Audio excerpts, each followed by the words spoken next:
Selamat datang dalam pembelajaran geografi, yang dimana kompetensi dasarnya yaitu 3.3 menganalisis jaringan transportasi dan tata guna lahan dengan peta dan atau citra penginderaan jauh, serta sistem informasi geografi atau SIG kaitannya dengan pengembangan potensi wilayah dan kesehatan lingkungan. Indikator menjelaskan analisis keruangan pada sistem informasi geografis atau SIG untuk kajian kesehatan lingkungan.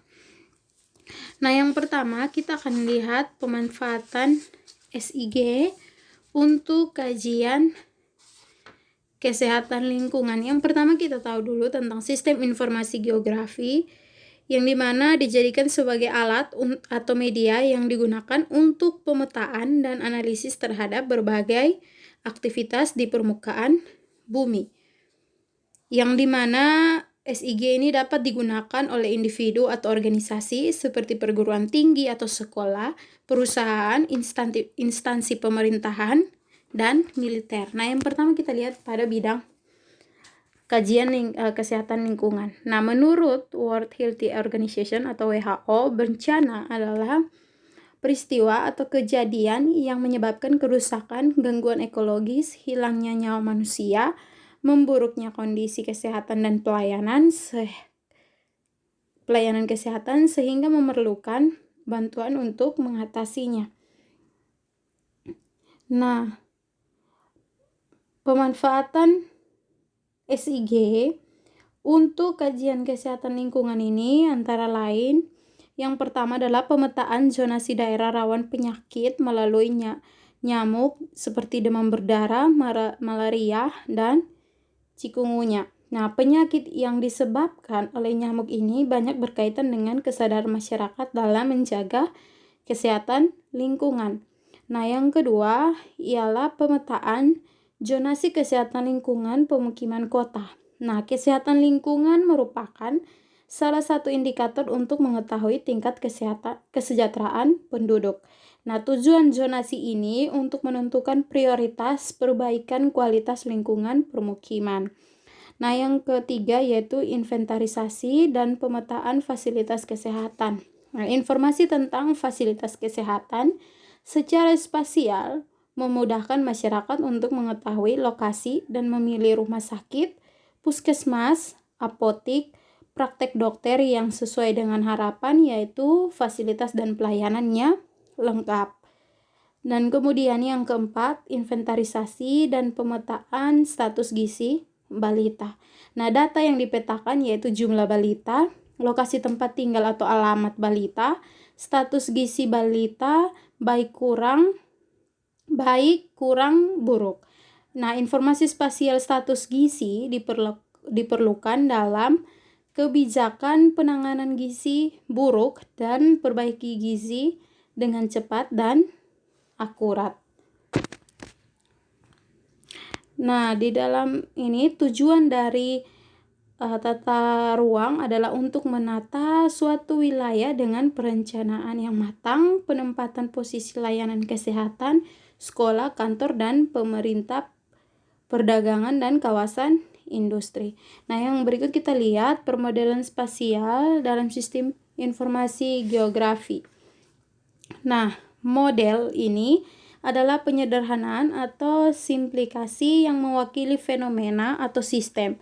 Nah, model ini merupakan representasi atau wakil dari kenyataan sebenarnya di lapangan, yang dimana tujuan pemodelan ini adalah untuk membantu mengerti, menggambarkan, atau memprediksikan bagaimana suatu fenomena bekerja di lapangan melalui penyederhanaan bentuk fenomena tersebut. Nah, fenomena atau pemodelan spasial terdiri atas sekumpulan proses yang dilakukan pada data spasial untuk menghasilkan suatu informasi baru yang umumnya dalam bentuk peta. Nah, informasi baru ini dapat dijadikan dasar dalam pembuatan keputusan, kajian ilmiah, atau sebagai informasi umum. Nah, di dalam membuat model harus diketahui data apa saja yang diperlukan, bagaimana proses yang dilakukan, dan informasi apa yang dihasilkan dari model tersebut.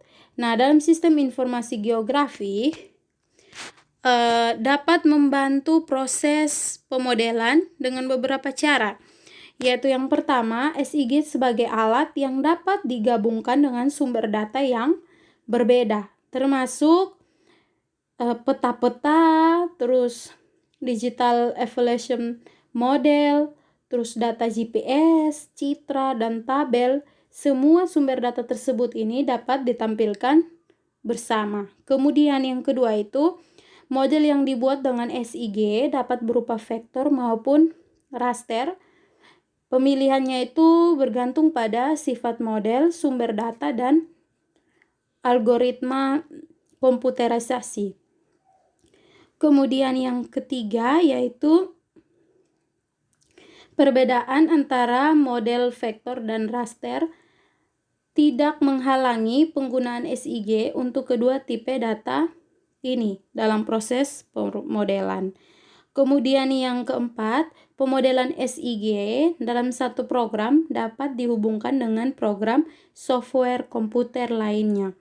Nah, ada 5 model dalam SIG yang digunakan untuk pemodelan lingkungan dan kewilayahan. Nah, yang pertama itu adalah model biner. Nah, model biner ini merupakan model yang paling sederhana yang didasarkan atas logika biner dengan ungkapan betul atau salah. Dalam model biner harus dilakukan proses overlay dan masing-masing peta memiliki data atribut. Nah, model biner ini digunakan untuk deteksi perubahan. Yang kedua itu adalah model indeks. Nah, model indeks ini merupakan model yang menggunakan skor pada setiap kategori atau kelas untuk menghasilkan pemetaan bertingkat. Nah, pemilihan variabel dalam model indeks dievaluasi pada 2 tingkatan. Yang pertama, setiap variabel dievaluasi atas variabel lainnya dengan pembobotan. Kedua, setiap variabel dievaluasikan di kelompok dan setiap kelas diberikan skor. Nah, setelah variabel diseleksi dan angka skor setiap variabel dievaluasi, model indeks dapat diungkapkan dengan persamaan linear dengan indeks variabel di kiri, skor dan bobot di kanan. Nah, nilai indeks dapat dihitung dengan menjumlahkan bobot dan skor pada setiap variabel, yang dimana model indeks ini biasanya digunakan untuk analisis kesesuaian dan analisis kerentanan. Nah, yang berikut kita lihat model regresi. Nah, model regresi ini merupakan model yang menggunakan persamaan regresi untuk menunjukkan kecenderungan fenomena tertentu yang biasanya digunakan pada data raster. Nah, model regresi menghubungkan variabel terikat dengan variabel bebas dalam perhitungannya yang digunakan untuk prediksi dan estimasi.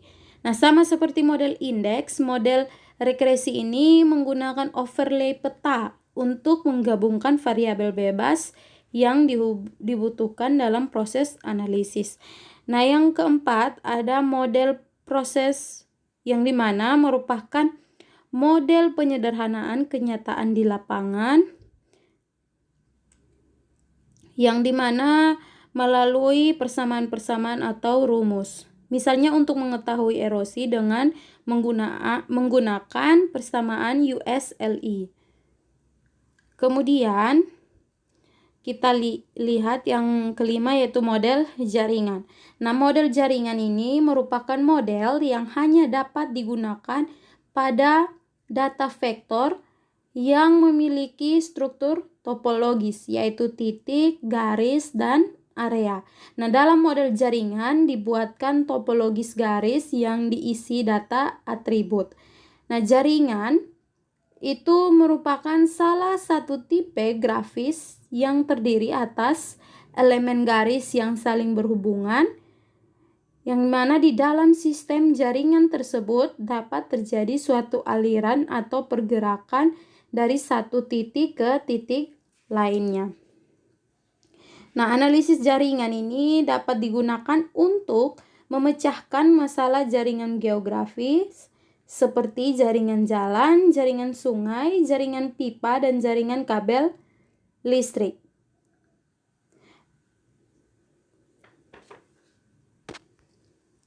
Oke, baik, sekian dan terima kasih. Tuhan berkati.